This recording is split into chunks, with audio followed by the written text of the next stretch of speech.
오늘 우리에게 주실 하나님의 말씀은 히브리서 12장 4절부터 11절까지의 말씀입니다. 히브리서 12장 4절부터 11절까지의 말씀입니다. 제가 봉독해 드리겠습니다.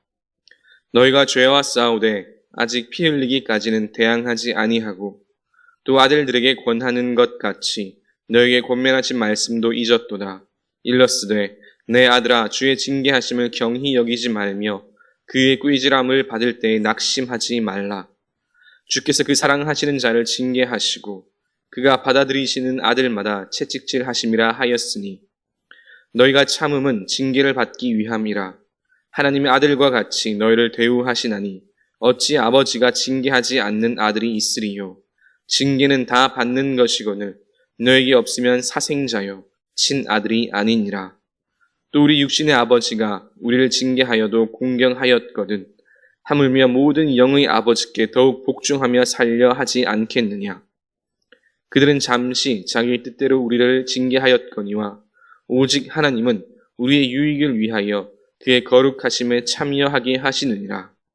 무릇 징계가 당시에는 즐거워 보이지 않고 슬퍼 보이나 후에 그로 말미암아 연단 받은 자들은 의와 평강의 열매를 맺느니라. 아멘.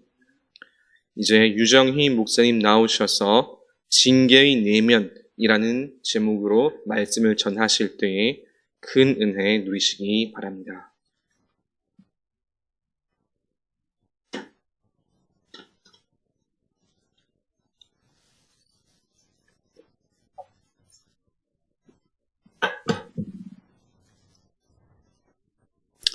잠시 기도드리겠습니다. 사랑하신 하나님 아버지, 이제 저희들이 하나님 말씀을 듣기를 원합니다. 강단에서 하나님의 말씀을 선포하는 입술에 기름 부어주시고 또 이 말씀을 듣는 자나 말씀을 전하는 자, 듣는 자 모두에게 감동의 시간이 되기를 원합니다. 능력의 말씀이 되게 하여 주시옵소서. 우리 주 예수 그리스도의 이름으로 기도드렸습니다. 아멘. 히브리서 11장은 믿음의 자문으로 우리가 가장 좋아하는 성경 장들 중에 하나일 것입니다. 그런데 본문이 속해 있는 12장은 이에 비해서 인기가 다소 덜한 장이 되지 않을까 생각합니다. 하나님께서 우리에게 주시는 징계에 대해서 말씀하고 있기 때문입니다. 저는 오늘 징계 내면이라는 제목으로 본문을 통해 우리에게 주시는 하나님의 말씀을 전하고자 합니다. 먼저 우리 개역개정 성경에서 징계로 나오는 그리스어 파이데이아는 그 의미의 폭이 상당히 넓습니다. 그 동사형을 기준으로 살펴보면 크게 세 가지 뜻을 갖고 있습니다. 약한 단계로부터 위로 올라가면 다음과 같습니다. 첫째는 좋은 행동 습관을 형성하도록 가르치다, 교육하다, 훈육하다 이란 뜻이 있고요. 두 번째는 좋은 행동 규범을 따라갈 수 있도록 훈련하다, 단련하다 이란 뜻이 있고 마지막 세 번째로는 품행을 개선하기 위한 목적으로 훈계하다, 징계하다, 처벌하다라는 뜻입니다. 문맥상 가장 강한 세 번째 뜻으로 사용된 것 같습니다. 그러나 이 말 속에는 앞에 두 가지 의미도 포함된 것으로 이해하는 것이 좋을 것입니다. 이 단어를 새번역 성경 등에서는 훈계 또는 연단이라고 번역하고 있습니다.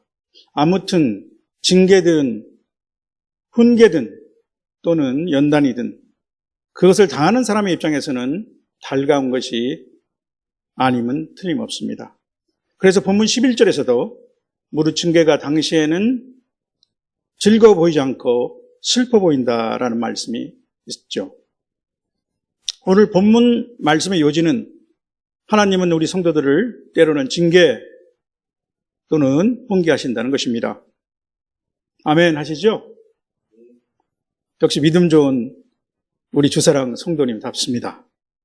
그러나 그 징계가 바로 나에게 또 우리 가족에게 내려지는 것이라면 그래도 선뜻 아멘 하시겠습니까? 그런데 이 징계는 가벼운 질책이나 마음에 찔림을 주는 정도가 아니라 고난에까지 이를 수 있습니다. 4절에 보면 우선 초두에 너희가 죄와 싸우되 아직 피 흘리기까지는 대항하지 아니하고라고 하시는 말씀이 주는 분위기가 사뭇 비장하고 엄중합니다. 6절에는 주께서 그 사랑하시는 자를 징계하시고 그가 받아들이시는 아들마다 채찍질 하심이라고 말씀하십니다. 채찍질이라뇨. 물론 문화적, 사회적 배경의 차이가 있음을 이해해야 합니다. 그 당시 로마, 그리스 사회에서는 아버지가 아들에게 훈육을 위해서 채찍질하는 일이 드물지 않았습니다. 우리가 자랄 때는 회초리가 있었죠. 그러나 지금 사회적 추세는 부모에게조차도 아이들에 대한 체벌은 금지되어 가는 것 같습니다. 인권이 매우 신장되고 또 발달 심리학, 교육학 등 관련 학문의 발전과 더불어서 생긴 사회 현상의 변화로 매우 긍정적으로 볼 수도 있을 것입니다. 그러나 요새는 아예 부모의 훈육조차 금기시 되어가는 것 같습니다. 특히 우리나라 젊은 부부들은 아이들에게 식당이나 공공장소에서조차 지켜야 할 기본적인 행동 규범을 가르치려고 하지 않는 것 같습니다. 젊은 부모에게는 아이들의 기살리기가 최우선이라고 하는 말을 듣는데 외국에서는 별로 볼 수 없는 현상 같습니다. 며칠 전에 제가 살고 있는 아파트 주변에서 하교하는 남녀 중학생들의 무리를 만난 적이 있습니다. 흥분한 여학생들이 자기들끼리 어찌나 크게 웃고 떠드는지 아주 귀가 따가울 정도였습니다. 게다가 길 건너편에 있는 자기 친구들한테 엄청난 욕설이 섞인 말을 질러대는 것을 보면 이들은 주변 사람에 대해서는 전혀 안중에 두고 있지 않는 것 같았습니다. 오히려 남학생들이 상대적으로 조용하고 얌전한 것 같았죠. 그래서 여성들도 의무징집하자는 주장이 터무니없는 것은 아니다라는 생각이 들 정도였습니다. 또 북한 김정은이 한국의 중의를 그렇게 두려워한다는데 일리가 있다라고 생각했습니다. 저는 잠언 말씀 안에 아직도 새겨들을 만한 진리가 있다고 생각합니다. 아이를 훈계하지 아니하려고 하지 말라. 내가 매를 때린다고 그가 죽지 아니하리라. 매를 때려서라도 그 영혼을 지옥에서 구원해야 하지 않겠느냐. 이런 말씀이시죠. 이야기가 초두부터 잠깐 옆으로 흐른 것 같습니다. 하나님 우리 성도들을 징계 또는 훈계하시겠다는 말씀에 대해서 우리가 한번 생각해보자 했던 것이죠. 더구나 그 징계가 나와 내 가족 위에 떨어진다면 우리는 어떻게 생각할까 하는 것이었습니다. 사실 예수님 믿고 신앙생활 한다고 하는 것이 얼마나 좁고 험한 길을 가는 것입니까? 솔직히 교회에 바치는 시간과 정성과 물질만 해도 어떻습니까? 또 주일 성수하느라고 휴가라도 자유롭게 다녀올 수 있었습니까? 그런데 하나님은 성도를 징계하신다니요. 예수 믿으면 만사 형통하고 온갖 복을 받는 것이 아닙니까? 하나님은 좋으신 하나님이시잖아요. 우리의 모든 죄를 예수님이 피 흘려 대신 처리하시고 우리를 구원해 주시지 않았습니까? 그런데 성도에게 징계가 필요할까요?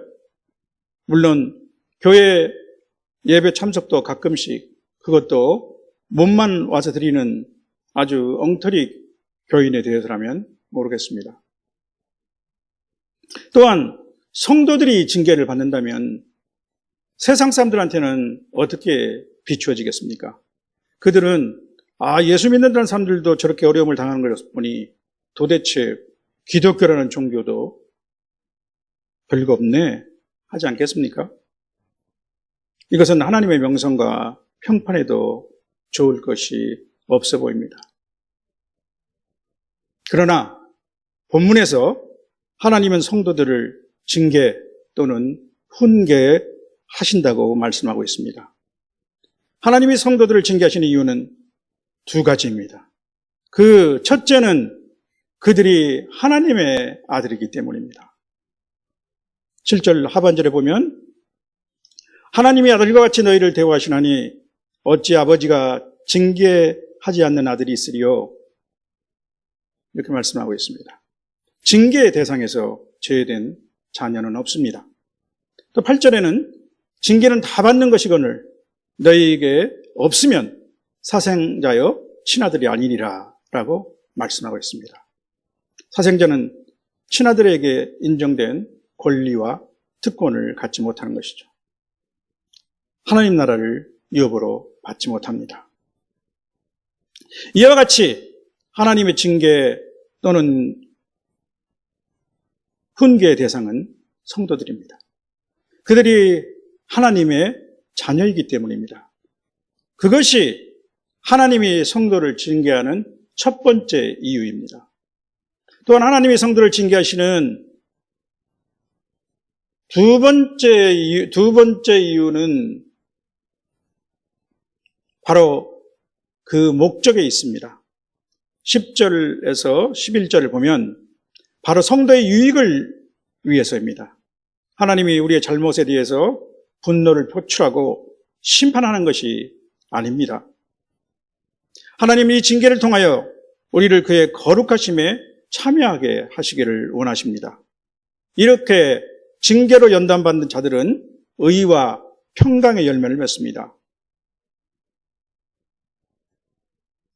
의와 평강, 여기에 희락이 더해지면 바로 하나님 나라를 대표하는 속성이죠. 하나님의 나라는 먹는 것과 마시는 것이 아니요 오직 성령 안에 있는 의와 평강과 희락이라고 바울 사도는 말씀하셨습니다. 또 예수님은 포도나무의 비유로 가진 우리는 포도나무인 예수님께 붙어 있어야 열매를 맺을 수 있다고 말씀하셨습니다. 그러시면서 더 많은 열매를 맺도록 농부이신 아버지는 열매 맺는 가지를 깨끗하게 하신다고 말씀하셨죠. 하나님 징계는 바로 이 농부의 가지치기 작업과 같습니다. 하나님은 거룩하신 분입니다. 당신의 자녀도 거룩해지기를 원하시는 분입니다. 우리 성도가 그리스도를 닮아가기를 원하십니다. 바울 사도가 갈라디아 교회를 향해서 나의 자녀들아 너희 속에 그리스도의 형상을 이루기까지 다시 너희를 위하여 해산하는 수고를 하노니라고 간절히 말했습니다. 사도는 하나님의 마음을 너무나 잘 알고 대변하고 있는 것입니다. 하나님은 징계를 통해서라도 이 땅의 성도들을 거룩하게 만드시고 장차 주 앞에 점도 없고 흠도 없이 평강 가운데 나타나기를 원하시는 분이십니다. 성도 여러분, 그러므로 우리는 이제 단언할 수 있습니다.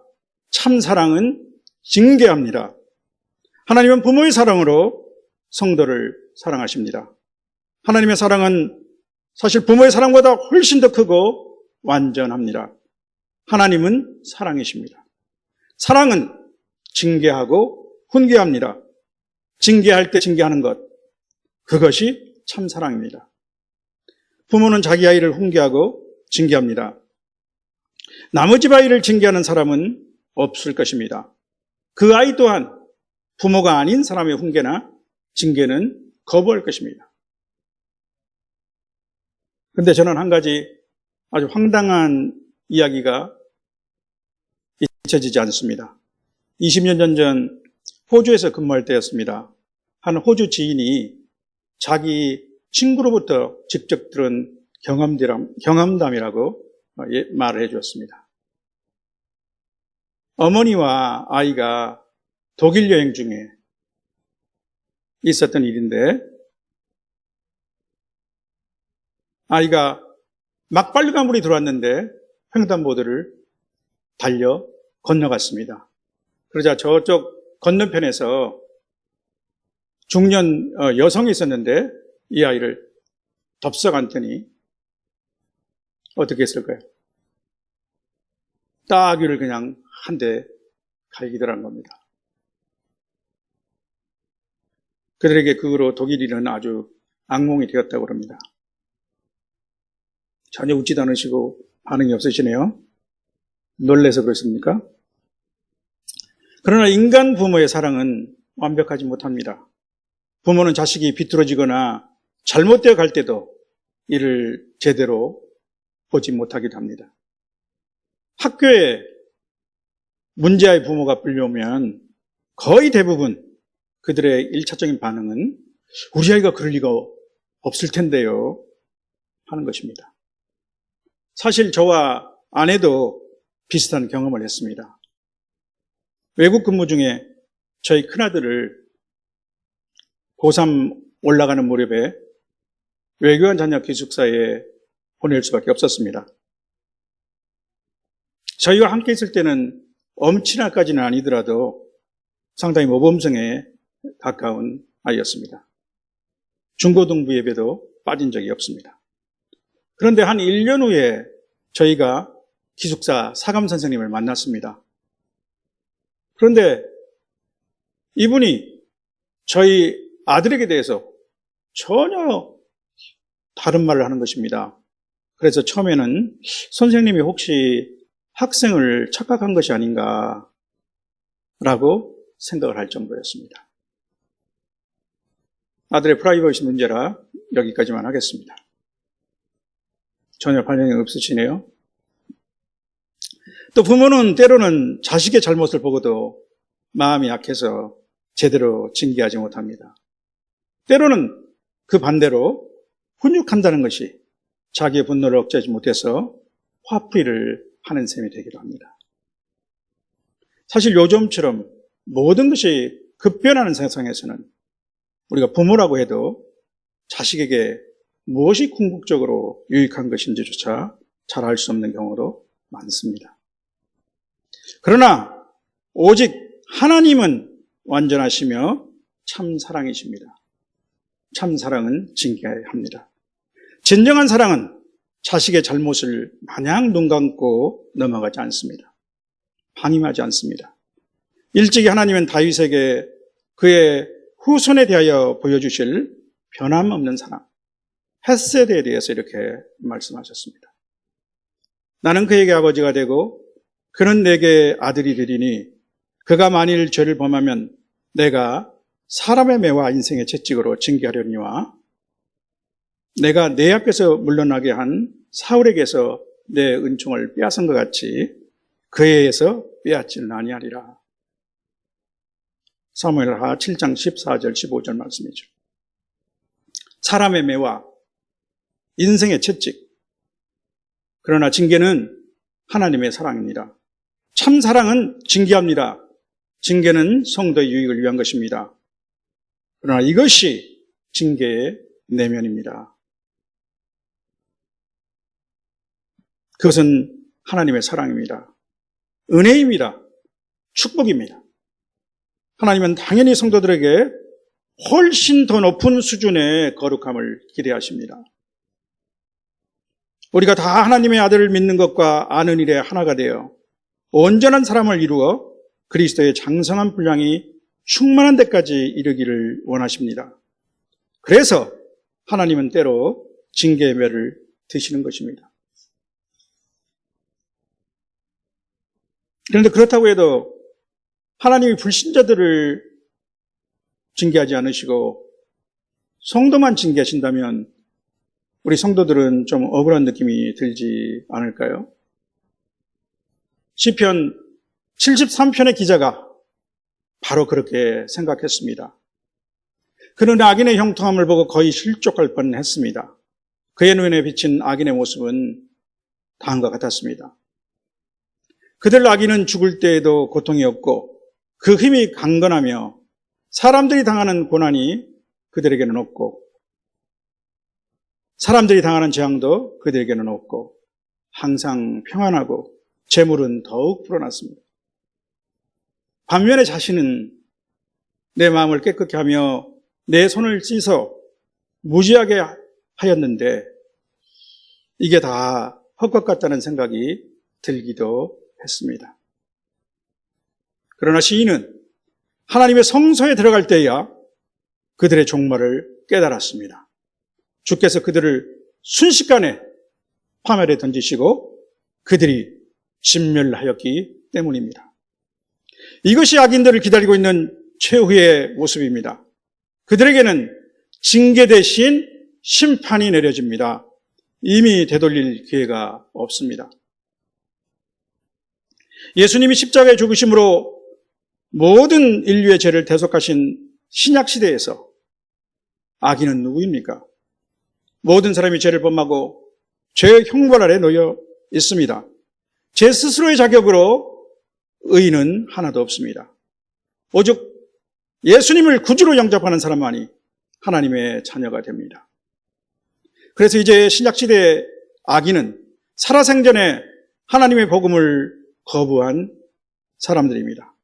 하나님의 사랑의 초청을 외면한 사람들입니다. 십자가의 도는 구원을 받는 우리에게는 하나님의 능력이지만 멸망하는 자들에게는 그저 미련한 것일 뿐입니다. 그런데 성도들의 구원 간증을 들어보면 고난 가운데 예수님을 인격적으로 만나게 된 사람이 많습니다. 순탄한 인생 항로 중에는 딴 것을 생각할 필요도 여유도 없습니다. 그래서 하나님은 때로는 풍랑이나 암초를 만나게 하십니다. 어떤 고난이나 실패, 질병, 또 사고, 사별, 배신 등 절박한 상황에서 우리의 마음은 비로소 가난하게 됩니다. 이때가 은혜 받을 만할 때요. 구원의 날인 것입니다. 그들은 고난이라는 징계를 통해서 하나님을 찾게 된 것입니다. 비로소 바른 길, 생명의 길로 나오게 된 것입니다. 우리가 예수님을 믿기 전에는 우리가 예수님을 믿기 전에도 하나님은 우리 각자를 알고 계셨습니다. 빌립이 나다나엘을 데리고 예수님께 왔습니다. 그러자 주님은 빌립이 그를 부르기 전에 그가 무화과 나무 아래 있을 때 먼저 보셨다고 말씀을 하셨습니다. 이렇게 보면 예수님을 믿기 직전의 고난은 믿는 자들에게 주시는 징계나 훈계와 크게 다르지 않습니다. 하나님께서는 아직 예수 믿기 전에도 우리는 이미 하나님의 자녀였기 때문입니다. 다만 우리가 아직 그를 알지 못했던 것이죠. 하나님은 회개의 기회를 주신 것입니다. 따라서 구원하는 은혜입니다. 은혜는 사회에 돌아볼 때 확실히 깨달을 수 있습니다. 이것이 징계에 감춰진 내면입니다.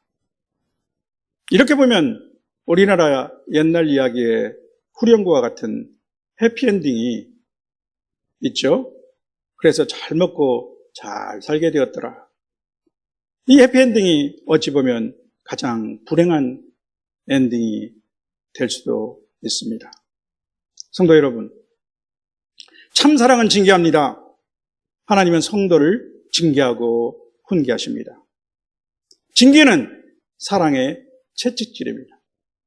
그렇다면 오늘 우리 성도들은 본문 말씀의 주제를 우리의 삶에 어떻게 적용해야 하겠습니까? 평탄한 우리의 삶에 갑자기 큰 파도가 닥쳐올 수가 있습니다.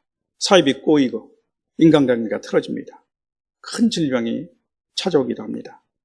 이때 우리는 이것이 하나님이 나에게 주시는 징계나 훈계가 아닌지를 먼저 살펴보아야 합니다.